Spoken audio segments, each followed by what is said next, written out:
In May 2018, a woman in Portland named Danielle got a phone call from her husband's colleague in Seattle. He told her to unplug her Alexa devices immediately.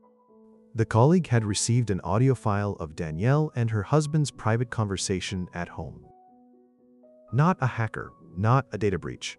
The device that was supposed to only listen when you said its name had recorded a private conversation about hardwood floors and sent it to someone on their contact list, without being asked. "I felt invaded," Danielle said. "A total privacy invasion. I'm never plugging that device in again because I can't trust it." But that's the story Amazon wanted you to think was a one-time accident. Because while that was happening, thousands of Amazon employees around the world were sitting in offices in Boston, Romania, Costa Rica, and India, listening to recordings from Echo devices in people's homes. Some 30,000 Amazon workers had access to audio clips picked up by the company's voice-activated speakers. 30,000 people with access to what happened inside your home. Then when the government finally caught Amazon, fined them for keeping children's recordings they were legally required to delete, Amazon had already been doing it for years. This is the full Alexa story, and there is an Alexa device in over 100 million homes worldwide.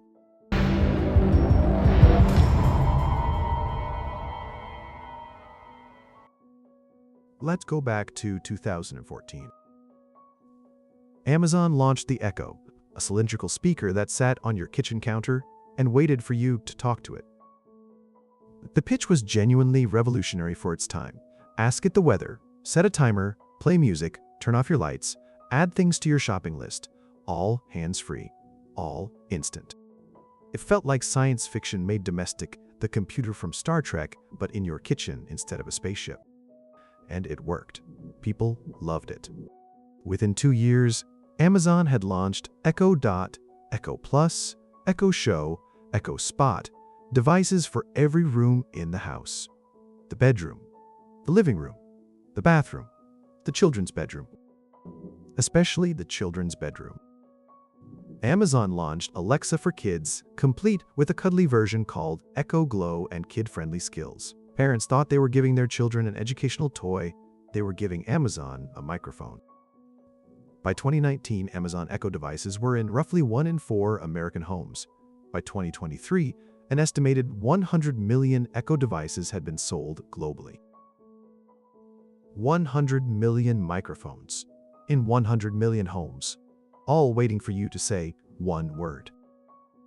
Like and subscribe, because next we're covering TikTok, the app that was collecting biometric data, face prints and voice prints from American users without consent. That story involves a $92 million settlement and a government ban you probably know about.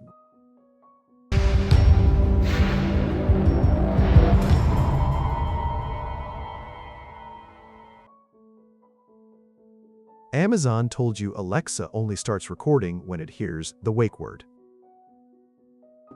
That is technically true and practically misleading. Alexa keeps a record of what it hears every time an Echo speaker activates.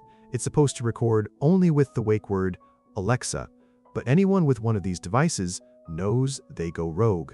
One reporter counted dozens of times when theirs recorded without a legitimate prompt.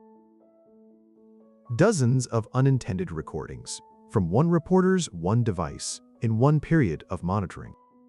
In 2019, Bloomberg reported that at least 100 transcripts of conversations recorded by Alexas without being purposely activated were being uploaded to the cloud each day. 100 accidental recordings every day uploaded to Amazon's servers automatically. Your conversation in the kitchen about dinner, your argument in the living room, your child talking to their stuffed animal in their bedroom. If the device thought it heard Alexa, it recorded it, it sent it to Amazon, and it stayed there. Many smart speaker owners don't realize it, but Amazon keeps a copy of everything Alexa records after it hears its name. As reported by the Washington Post, Amazon keeps a record of what it hears every time an Echo speaker activates. Everything, every accidental activation, every mistaken wake word, every conversation that happened to include a word that sounded like Alexa. And then Amazon did something with those recordings that nobody expected.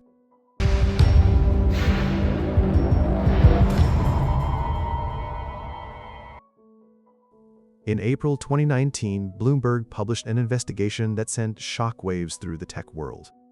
The workers were tasked with listening or transcribing recordings in order to make Amazon's virtual assistant, Alexa, more efficient at speech recognition. Bloomberg interviewed several employees who signed non-disclosure agreements to keep them from discussing the program. They work 9 hours a day, with each reviewer parsing as many as 1,000 audio clips per shift, according to 2 workers based at Amazon's Bucharest office.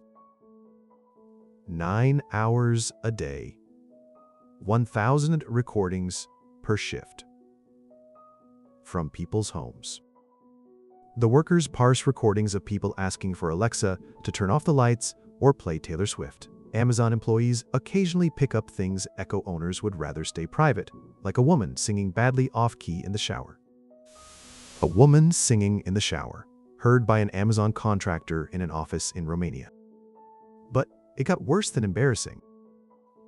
2 workers from Romania said they had to listen to what could have been a sexual assault. And they had no way to intervene. They were contractors under NDA, parsing 1,000 clips per shift. Amazon acknowledged that some of those employees also had access to location information for the devices that made the recordings, information that could allow them to pinpoint the address of the smart speaker, bringing them closer to identifying the user. Your home address, accessible to the person listening to your recordings, in an office in Bucharest. Amazon's response, when confronted with all of this, was that the program was described in their privacy policy and that users could opt out. Amazon says people who opt out of that program might still have their recordings analyzed by hand over the regular course of the review process. You could opt out and still be listened to. Amazon said so themselves.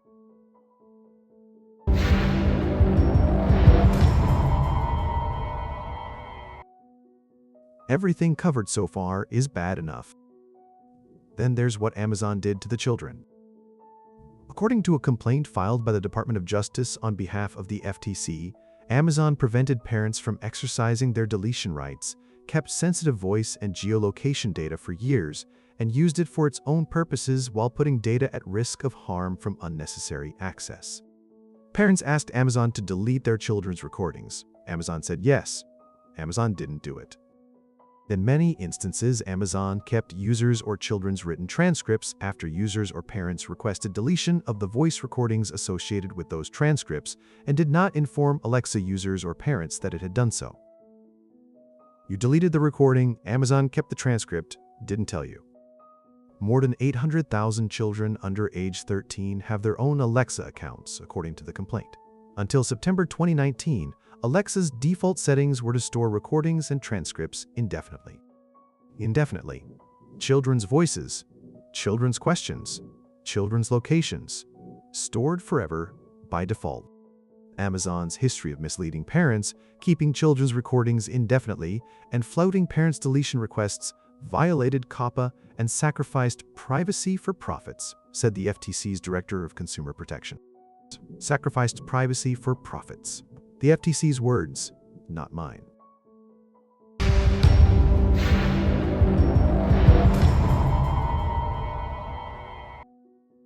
Amazon agreed to pay a $25 million civil penalty to settle Federal Trade Commission allegations.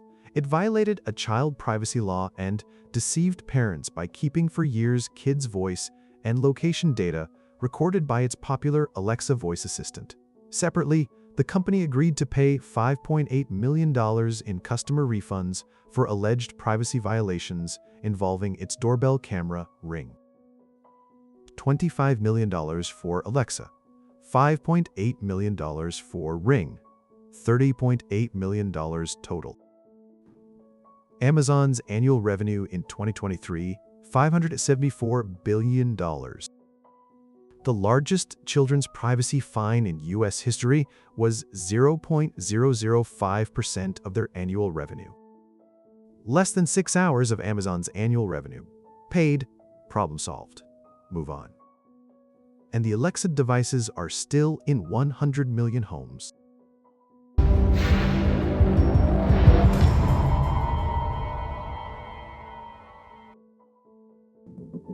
I'm going to say something that might surprise you. I still have an Echo device, and I'm not telling you to throw yours away. The convenience is real. The technology genuinely works, and for many people, especially those with disabilities or mobility limitations, voice-controlled smart home devices are genuinely life-changing. But the one change I made, and the one I'd recommend to anyone, is adding a smart plug with a physical on-off switch between the Echo and the wall. It costs about $10 on Amazon. Yeah, I know some of you will be like, an Amazon product to protect you from Amazon, but a physical power cut means zero listening, zero recording, zero uploading, not muted in software, not opted out in settings, actually off. Use Alexa when you want it. Cut the power when you don't. It's the only control that doesn't depend on trusting Amazon software to honor what you asked for. Link is in the description.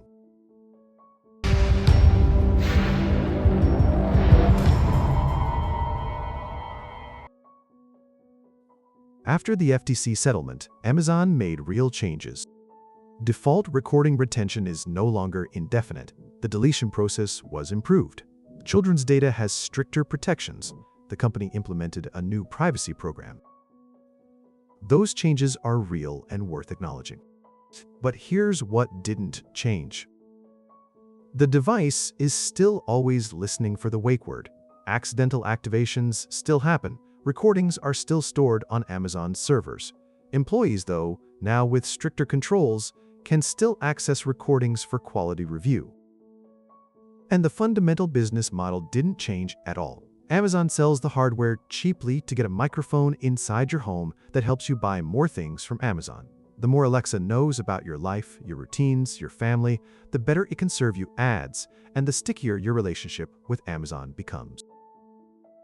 A 2021 lawsuit alleged that Amazon used Alexa to willfully and intentionally intercept and eavesdrop upon confidential conversations, recording these conversations and sharing them with third-party contractors for financial benefits and to provide personalized ads.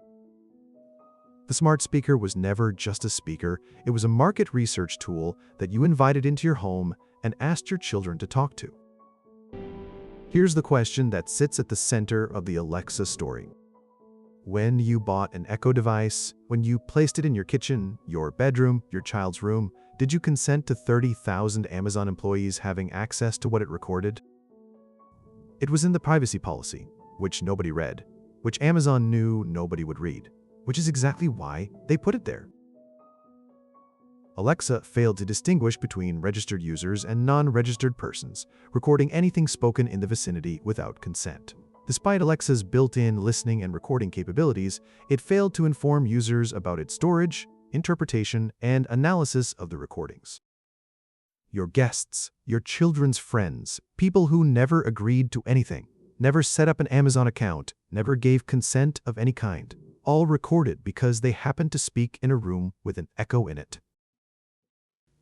Every other story on this channel, WhatsApp, LinkedIn, Spotify, Zoom, those companies collected your data through products you chose to use. Alexa collected it from everyone in the room. And when Danielle in Portland said, "I felt invaded," she wasn't overreacting. She was describing exactly what had happened.